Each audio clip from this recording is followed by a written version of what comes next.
Yon, welcome back mga kasolid sa ating munting channel.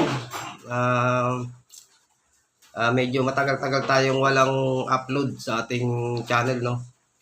Siguro last na upload ko is mga 4 months pa. Kung hindi ako nagkakamali, no? Yung huling tingin ko sa mga videos ko. So actually mga kasolid, no? Para tayong ano na yung natutulog na sana tayo eh. Kumbaga, ayaw na muna nating mag-post or makialam no sa mga nangyayari sa ating bansa ngayon no. Pero para akong biglang ginising no na kumbaga hindi ako mapalagay or yung parang gusto ko ring magbigay ng opinion o reaction no tungkol sa nangyayari sa ating bansa na tungkol dito sa flood control project controversy no. So actually hindi naman tayo yung nagbibigay ng talagang reaction no o kumbaga hindi naman natin siya talaga bibigyan ng mensahe. Ang gusto ko lang iparating sa ating video ngayon no kung bakit masasabi nating galit na galit yung mga tao sa nangyari no. Magbibigay lang tayo ng halimbawa no. So halimbawa mga kasolid, di ba? Umpisa natin no. Halimbawa si Juan de la Cruz no.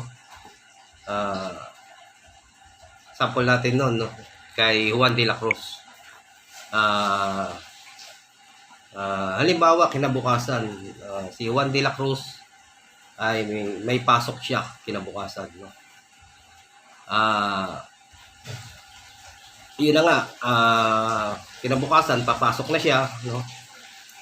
At mapipilitan siyang pumasok no kasi siyempre may pamilya na, may umaasa sa kanya no.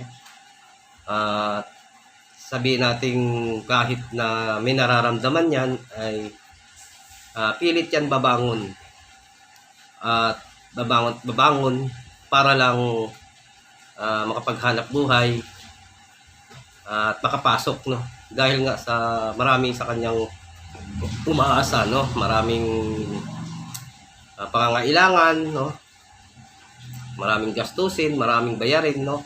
So no choice si Juan de la Cruz mga solid no na para kailangan bumangon kahit sabihin pa nating masama pa ang pakiramdam niyan, babangon at babangon yan para makapasok ng trabaho. So yun na mga solid no.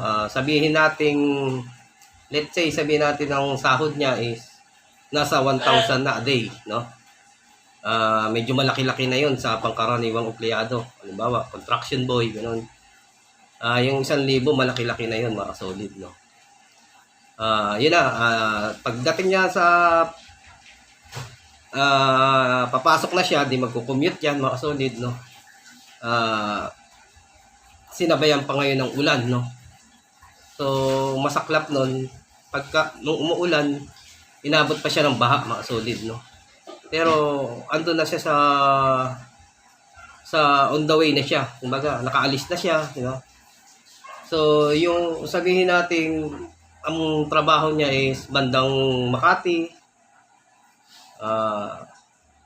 bandang Taguig, basta andun yung mamamasahe siya no. Sabihin natin yung pamasahe niya is 100 pesos. Balikan na yun mga solid. So yung 1,000 na sahod niya ay bawasan ng 100 sa pamasahe, di naging 900 na mga kasolid no.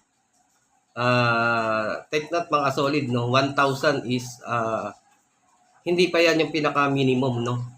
Kumbaga mataas na nga yan, ginawa na nating minimum rate 1,000 no. Kung tutuusin, mataas na sa kanila yan, mataas na sa mga pangkaraniwang empleyado no. So yun na, bali ang pamasahe niya 100. So pag dating dun sa work niya, siyempre may gagastos pa yan ng pagkain, sabihin na natin 100 no.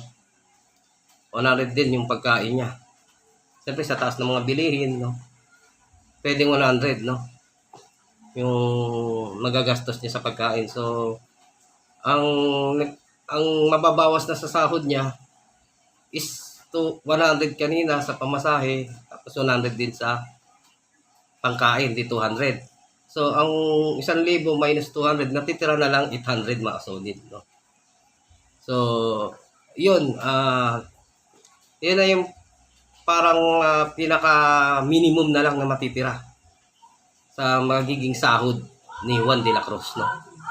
So, ang masaklap nito mga kasolid, no? Inabot ng baha.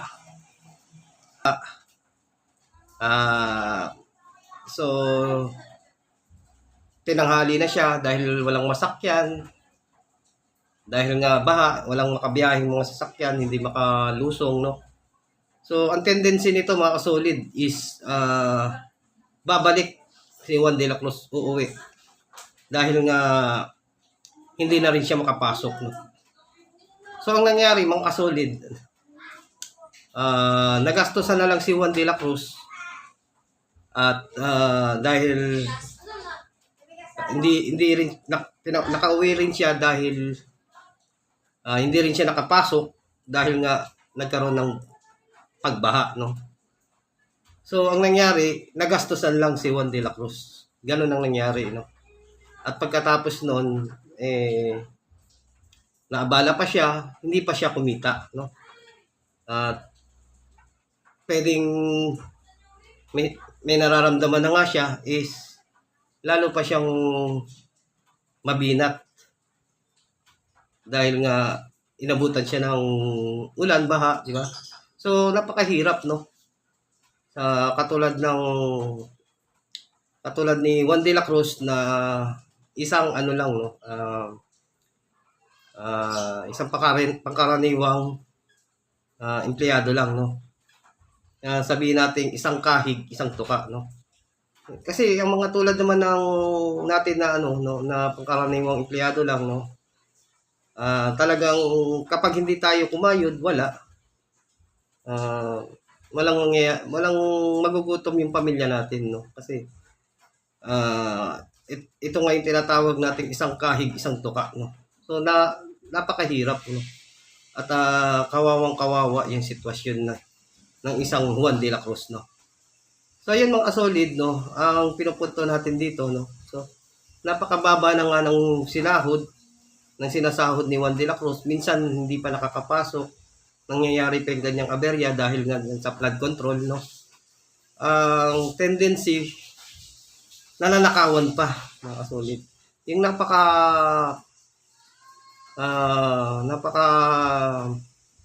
liit ng sinasahod na yun, napakakurampot ng kinikita ng isang Juan de la Cruz, ay nananakawan pa. So, yun yung napakasakit tanggapin, no, ng mga isang pangkaraniwang Pilipino, no? Tutuusin, hindi lang pangkaraniwang Pilipino, maaray na rin dyan, no? Na nananakawan yung kanilang nananakawan sila, di ba, mga solid, sa ganyang sistema natin ngayon, no? So, napakahirap, no?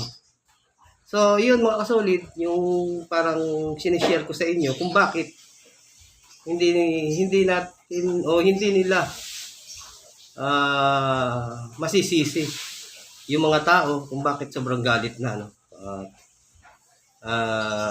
Sobrang galit na sa mga taong may kinalaman dito, no? Sa pagnanakaw ng pera ng bayan, no? Nanilaan pa sa flood control, no? Flood control project, mga solid, no? So, mga solid, no, napakahirap at napakasakit nito, no?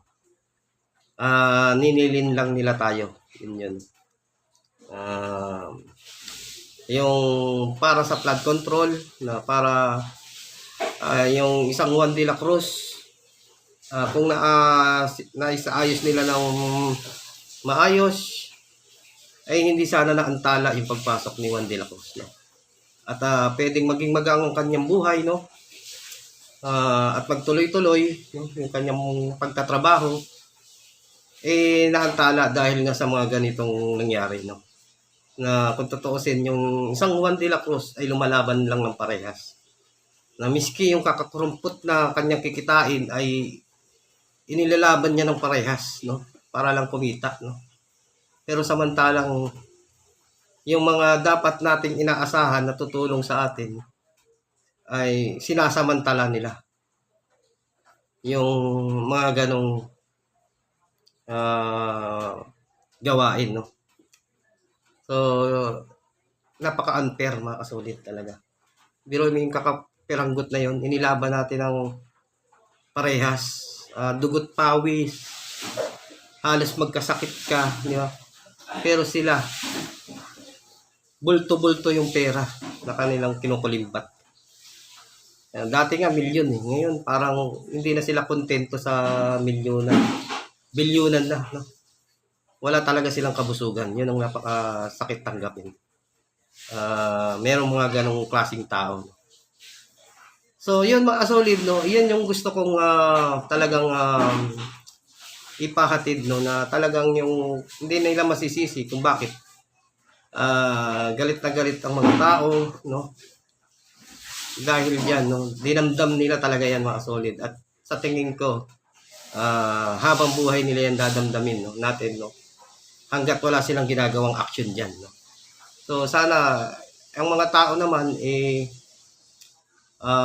kumbaga umaasa pa rin sila sa sinasabi nilang tamang proseso, di ba?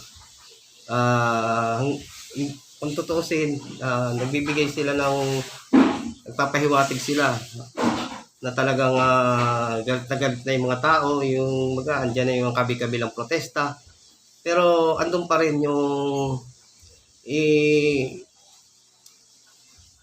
hindi nadaan pa rin nila yung kumbaga sumusunod pa rin sila sa sinasabi nilang tamang proseso, no? So yun mga solid. Siyempre alam nyo mga solid, hindi biro yun eh, yung ginawa nila pag nanakaw yan. Alam mo, lahat tayo at talagang nanakawan, mga kasolid, no? Let's say ako, halimbawa, ako nagsisigarilyo, no? Bumili ka lang sa tindahan, mga kasolid, ng sigarilyo. Bisyo pa yun, ha? Dapat nga, hindi ka na magbisyo. Pambili mo na lang ng pagkain. Pero, siyempre, may mga taong naninigarilyo dahil pantanggal ng stress, no? Or pagkatapos kumain, parang ang sarap magsigarilyo, no? Pero dapat hindi na tayo naninigarilyo, ganun lang. Pero kapag ka bumili ka nun, kasi bisyo na rin yun, may bawas pa ng tax yun. Solid, kahit isang stick lang. Biroin mo yun. Kung tutuusin, bisyo na lang, binawasan pa ng tax. Nagbisyo ka, tapos binawasan ng tax, and then yung tax na yun ninakaw pa sa iyo, di ba? So kahit nga yung musmus na bata bumili ng candy, walang kaalam-alam yan, bumili ng candy, kahit isang piraso ng candy may bawas na yan ng tax o buwis, kumbaga. So meaning miski yung batang inosente ninakawan, walang kaalam-alam, di po ba? Yun ang malupit doon. Kaya ang nangyayari talagang yung pag-asa ng bayan, yung mga kabataan, no, wala. Parang tinanggalan nila ng pangarap.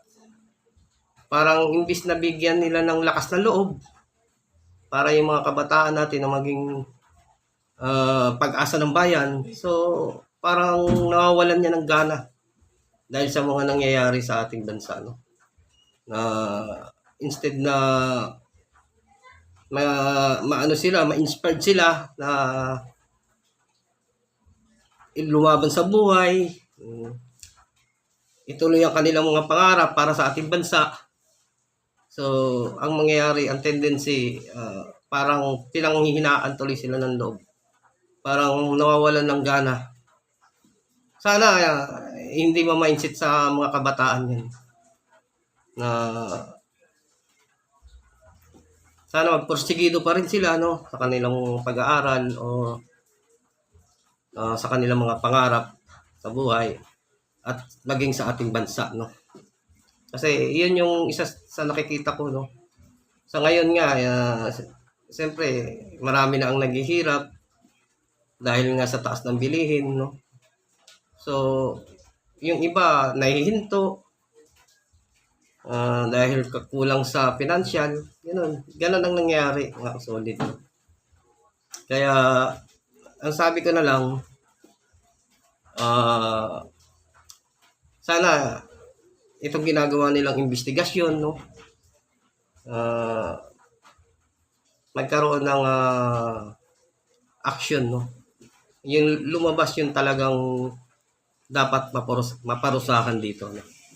At nang sa ganun, mahinto na yung mga ganitong kalokohan na ginagawa ng mga iilang tao na nagsiservisyo sa ating gobyerno.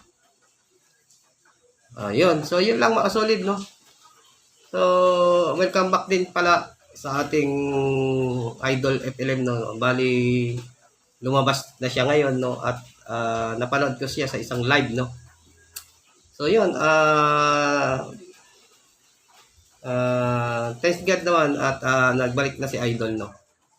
Yung ating idol na si Francis Leo Marcos. So, abang-abangan nyo siya sa kanyang YouTube channel, no, na nagsabi siya ron na baka mag-live siya gabi-gabi, mga 10 o'clock or 11, no. Mapapanood nyo siya sa kanyang YouTube channel, yung Welcome Back. Yung FLM Comeback, mga solid. So, yun lang mga solid. Kita-kits na lang tayo uli sa susunod na video. Kung sakali, meron tayong time uli, no? Basta ingat kayo lahat, mga solid. God bless you all. So, bye-bye!